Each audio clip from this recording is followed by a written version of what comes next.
भारत की भाषा विद संदीप भटनागर में बहुत बहुत स्वागत है आपका दोस्तों। आज हम बात करेंगे, एक मौलाना है अरशद मदानी। ये 84 इयर्स के हैं और ये प्रेसिडेंट हैं जमात उलमा इल हिंद के। इन्होंने भोपाल में एक भाषण देते हुए 3-4 बातें कही हैं। मैं आज उसका जवाब देना चाहता हूँ। देखिए, जवाब देना तो नहीं चाहिए, क्योंकि जवाब और सवाल उससे क्या होता है कि बातें और बढ़ती हैं और लोगों तक पहुंचती हैं, जो कि मैं नहीं चाहता कि ये सब चीजें ज्यादातर लोगों तक पहुंचे। आपको याद है कि पहले एक आर्ट न्यूज के मोहम्मद जुबैर थे, उन्होंने बात बताई थी 6 साल और 9 साल की। आप समझ गए होंगे, मुझे भी पता नहीं थी। और पूरे विश्व में मैं कहता हूं कम से कम 1 या 1.5 बिलियन लोग होंगे जिनको ये बात उसके बाद पता चली। इसलिए कई चीजें ऐसी होती हैं जो कि चुप रह के किनारे से निकल जाना चाहिए। लेकिन फिर भी मुझे लगा कि अरशद साहब को जवाब देना तो जरूरी है एक हिंदुस्तानी की तरफ से। तो इन्होंने बेसिकली 4 चीजें बोली हैं। एक ये बोला है कि इंडिया में जो माइनॉरिटीज हैं उन पे लगातार जुल्म हो रहा है। दूसरा उन्होंने बोला कि सुप्रीम कोर्ट दबाव में काम कर रही है गवर्नमेंट के, और सुप्रीम कोर्ट को जो सुप्रीम वर्ड है इसको हटा देना चाहिए। और जब जब जुल्म होगा तब तक जिहाद होगा, जब जब जुल्म होगा तब तक जिहाद होगा। और चौथा उन्होंने बोला कि जो स्टेट है और जो इंस्टीट्यूशंस हैं वो माइनॉरिटीज के खिलाफ काम कर। ये चारों पॉइंट उनके बिल्कुल इलॉजिकल है। सबसे पहले हम ये देखते हैं कि जिहाद कहते किसको है। देखो साहब, जिहाद का जो मूल अर्थ है वो है प्रयास करना, ट्राई करना, संघर्ष करना, और संघर्ष से किसी चीज में सुधार की कोशिश करना, डेवलपमेंट करना।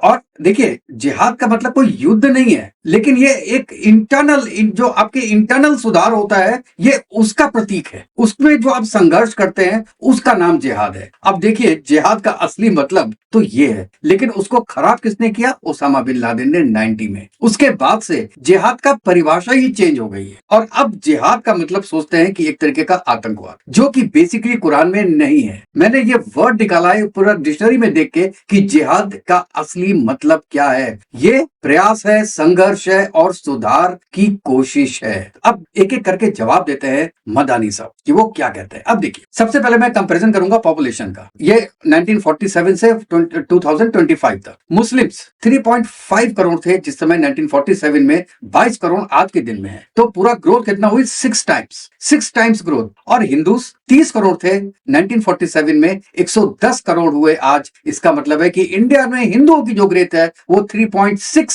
टाइम्स हुई है और मुसलमानों की ग्रोथ 6 टाइम्स हुई है। अब ये एक सोशल स्टेबिलिटी का संकेत नहीं है? 1947 में मुस्लिम का जो शेयर था पॉपुलेशन में वो 9.8% था, अब 15% हो गया। तो कौन सा जुल्म हो रहा है? और एक प्यू रिसर्च में कहा गया है कि इंडिया में मुस्लिम पॉपुलेशन दुनिया में सबसे तेज से बढ़ने वाली पॉपुलेशन है। मुस्लिम पॉपुलेशन में भी दुनिया में सबसे तेज बढ़ने वाली पॉपुलेशन मुस्लिम है हिंदुस्तान में। और जो हिंदूज का ग्रोथ रेट है वो लगभग आधा है मुस्लिम्स के, जो ये रेट है, ग्रोथ का रेट है उससे। वैसे यहाँ पे इससे मतलब नहीं है, लेकिन मुस्लिम्स का जो ग्रोथ रेट है वो बढ़ रहा है, वो ज्यादा इंपॉर्टेंट है यहाँ पे। खुद वो कहते हैं कि साथ जबरदस्ती हो रही है, ऑपरेशन हो रहा है। लेकिन अगर ऑपरेशन हो रहा है तो पॉपुलेशन का जो ये डाटा है ये बिल्कुल मैच नहीं कर रहा है दोस्तों। और उनको एक चीज और बताते हैं, दूसरे पॉइंट लेते हैं, बर्थ रेट का कंपैरिजन। अब देखिए, मुस्लिम्स का बर्थ रेट 1947 में 4.4 था, आज की डेट में 2.4 है, कम हो गया, बहुत अच्छा है, कम हो गया। हिंदू का 3.3 था, पहले भी कम था, और अब 1.9 हो गया। मेरे ख्याल से परसेंटेज जो कम हुई है वो दोनों में बराबर हुई है। तो यहाँ पे भी देखिए, हिंदू का भी कम हुआ है बर्थ रेट और मुस्लिम्स का भी हुआ है। उसके वेरियस रीजंस हैं, बच्चों को पढ़ा नहीं पाते हैं और सैलरीज कम होती हैं। आदमी सोचता है मेरा 1 बच्चे हो, 2 बच्चे हो, उनको हम आगे बढ़ाएं। और जो भी मुस्लिम्स हैं जिनको मैं जानता हूं वो किसी के 1 या 2 से ज्यादा बच्चे नहीं हैं। ये केवल जो रूरल एरियाज में मुस्लिम रहते हैं उनके बच्चे ज्यादा होते हैं, लेकिन जो आप यहाँ पे रहते हैं, शहरों में रहते हैं, वो उनकी भी वही पॉलिसी होती है, 1 या 2 बच्चे। और इंडिया में आप ये देखिएगा कि जो आपका मैटरनल हेल्थ है, जो मतलब बच्चों की जो, जैसे आप बर्थ रेट बोलते हैं ना, तो पहले क्या डेमिसाइल भी बहुत होते थे, बहुत बच्चे मर जाते थे मुस्लिम्स। अब वो रेट भी बहुत कम हो गया है, बहुत कम हो गया है। और ये पूरा जो वेलफेयर एसेस हो रहा है मुस्लिम्स को, इसका एक ये बॉटम लाइन है कि डिस्क्रिमिनेशन नहीं है। जो मदानी साहब बोल रहे हैं डिस्क्रिमिनेशन, वो नहीं है। चलिए एक रेट और देखते हैं। अब लिटरेसी में कंपैरिजन करते हैं। आप देखिए 1947 में मुस्लिम्स की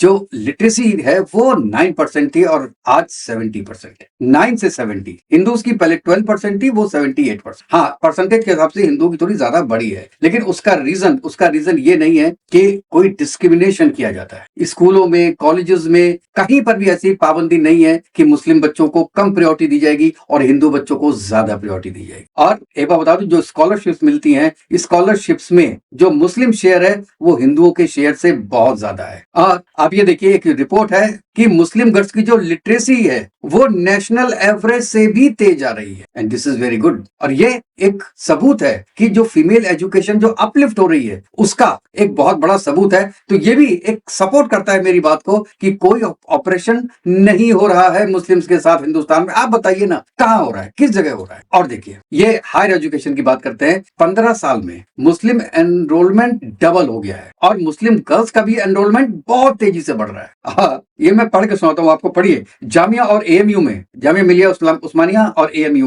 मुस्लिम, अलीगढ़ मुस्लिम यूनिवर्सिटी को सबसे ज्यादा सेंट्रल फंडिंग होती है, जबकि इसमें मुस्लिम स्टूडेंट्स का 50% से ज्यादा रिजर्वेशन है। अच्छा, स्टेम फील्ड में भी मुस्लिम पार्टिसिपेशन बहुत तेजी से बढ़ रहा है, फैकल्टी का रिप्रेजेंटेशन भी बढ़ रहा है। हायर एजुकेशन में अब आप बताइए कि कौन सा, क्या पॉलिसी सपोर्ट चाहिए। और इंडिया की जो ये पॉलिसी है कि वो धर्म नहीं देखती पढ़ाई के वक्त में, इसने अपलिफ्ट किया है मुस्लिम्स को इंडिया में। बहुत से बच्चे मुस्लिम्स के अभी भी ऐसे हैं जो कि मुस्लिम सर बच्चों को पढ़ाने नहीं चाहते, जिसके 7-7 8-8 बच्चे हो जाते हैं। वो देखिए, सबको तो पढ़ा नहीं सकते, वो क्या करते हैं, 1 या 2 बच्चों को स्कूल भेजते हैं, बाकियों को कहते हैं कुछ काम करो। इसीलिए कहते हैं कोई पंचर की दुकान पे काम कर रहा है, कोई इलेक्ट्रिशियन बन गया है, कोई कारपेंटरी सीख गया है, चाहे स्किल्ड है, लेकिन ऐसे कामों में लगते हैं। क्यों लगते हैं? क्योंकि उनके पिताजी के पास पढ़ाने के पैसे नहीं है, या तो वो मदरसे भेजें। तो मदरसे की एजुकेशन क्या है, वो दुनिया जानती है कि मदरसों के पढ़ने के बाद बच्चे क्या निकलते हैं। चलिए एक रीजन और बताते हैं। अब ये देखिए, वेरी इंपॉर्टेंट है, गवर्नमेंट वेलफेयर बेनिफिशियरीज। आप देखिए कि जो प्राइम मिनिस्टर की योजनाएं हैं उनमें 32% है, उसमें मुस्लिम बेनिफिशियरीज है। समझ रहे हैं? पॉपुलेशन उनकी कम है और परसेंटेज 32 है, जो बहुत ज्यादा है। और स्कॉलरशिप्स 60 to 70% स्कॉलरशिप मुस्लिम्स को मिलती है, शायद इसलिए क्योंकि वो इकोनॉमिक जोन में आते हैं। मे बी वो जैसे होता है ना कि जो है वो आपकी सैलरी बहुत कम है, तो आपको एक उसमें रख दिया जाता है कि ठीक है भाई, आपकी सैलरी कम है और आप पढ़ा नहीं पा रहे बच्चों को, तो आपकी तरफ से गवर्नमेंट उसको सपोर्ट करती है। तो ऐसा ही है, तो उसमें होगा ज्यादा। अब देखिए, उज्ज्वला योजना में मुस्लिम के सबसे ज्यादा एडॉप्शन है, आयुष्मान भारत में भी है। क्लेम्स में मुश्किल जो मुस्लिम है वो सबसे ज्यादा क्लेम कर रहे हैं। स्किल इंडिया में 22% मुस्लिम ट्रेनी है, मतलब जो आपका पॉपुलेशन का शेयर है उसमें सबसे ज्यादा है। स्टार्टअप इंडिया में भी देखिए, जो लोन्स हैं वो भी मुस्लिम वुमन को बहुत तेजी से मिल रहे हैं। ऐसे कई रीजन है, ऐसा कोई रीजन नहीं है जो मदानी साहब बोल रहे हैं कि हम जो है वो जिहाद करेंगे क्योंकि हम ऑप्रेस्ड हैं। किस चीज में ऑप्रेस्ड हो यार, कुछ तो बताओगे अपने मुंह से, क्या के उसको एक्सप्लेन तो करो। चलिए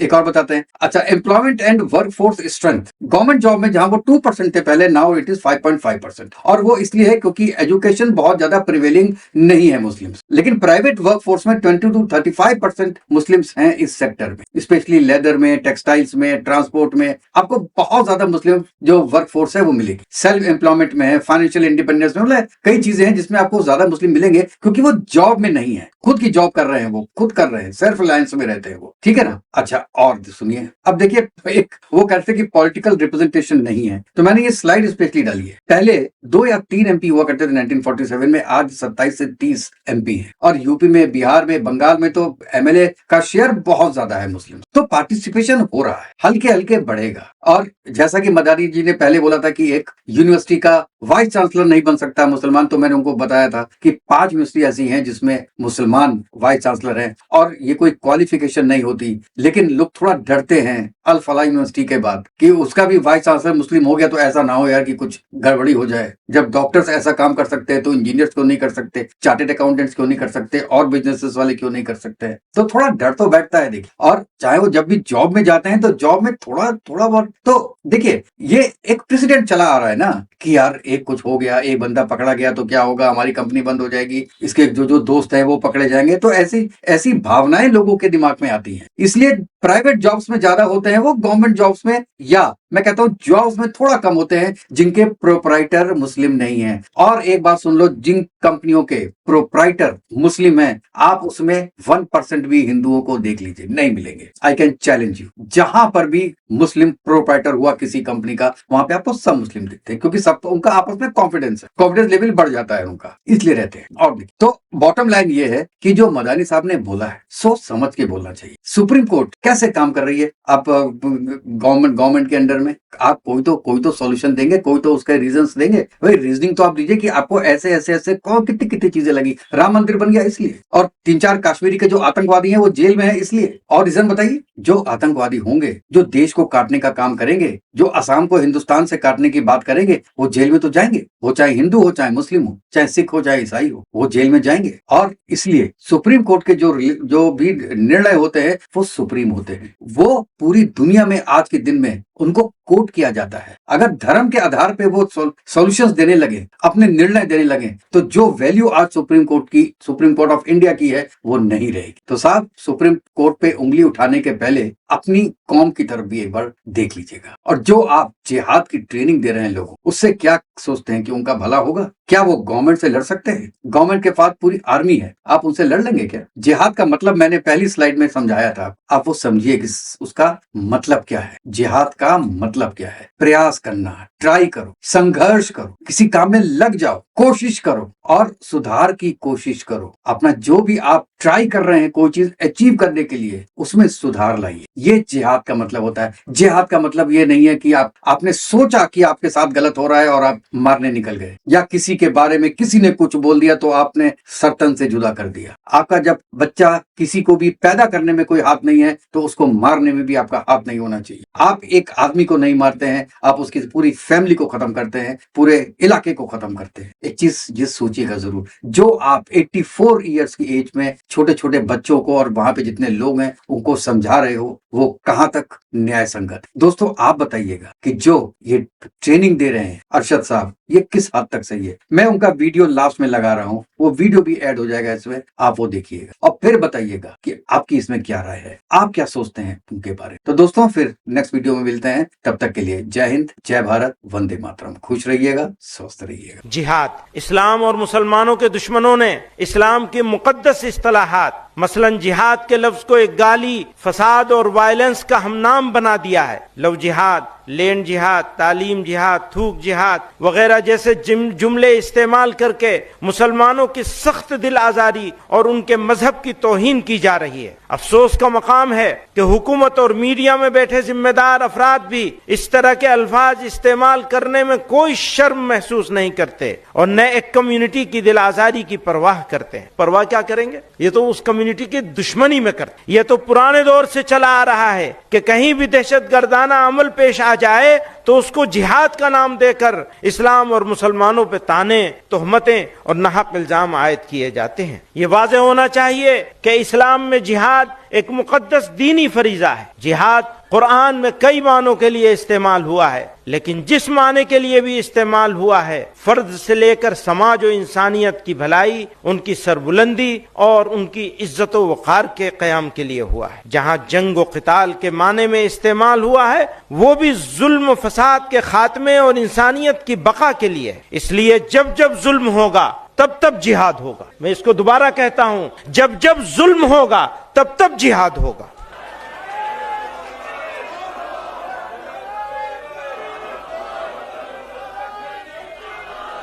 तमाम ही आसमानी मज़ाहिब में गौर कीजिएगा, तमाम ही आसमानी मज़ाहिब में जुल्म के खिलाफ खड़े होना एक अखलाकी जिम्मेदारी है। इस्लाम में भी जिहाद का बुनियादी मकसद जुल्म का खात्मा, अमन का क़याम और हक का दिफा है। ताहम ये हकीकत जहन नशीन रहनी चाहिए कि नंबर 1, जिहाद कोई इनफरादी, निजी या इंतकामी कार्रवाई नहीं। नंबर 1, जिहाद कोई इनफरादी, निजी या इंतकामी कार्रवाई नहीं। नंबर 2, सिर्फ एक जिम्मेदार और शरई उसूलों के मुताबिक कायम रियासत ही जिहाद का फैसला कर सकती है। नंबर 3, हिंदुस्तान जैसे जमहूरी और सेकुलर मुल्क में जहां इस्लामी सियासत का कोई तस्वुर मौजूद नहीं, वहां जिहाद के नाम पर कोई गुफ्तगू मौजू बहस ही नहीं। मुसलमान आईनी वफादारी के पाबंद हैं और हुकूमत भी शहरियों के हुकूक की हिफाजत की जिम्मेदार है। हुकूमत की जिम्मेदारी है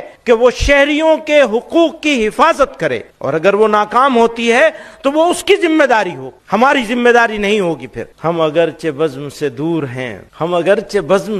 हैं, हम ही रंग हैं, हम ही नूर हैं। हम अगर न देंगे लहू उन्हें, वो चिराग कैसे जलाएंगे? वो तो कुछ और समझ रहे हैं, हम ये समझ रहे हैं हम अगर न देंगे लहू उन्हें, वो चिराग कैसे जलाएंगे? न इतना छेड़कर ए वक्त दीवाना बना हमको, हुए दीवाने हम तो सबको दीवाना बना देंगे। न जाने कितने दिल बन जाएंगे एक दिल के टुकड़े से, न जाने कितने दिल बन जाएंगे एक दिल के टुकड़े से।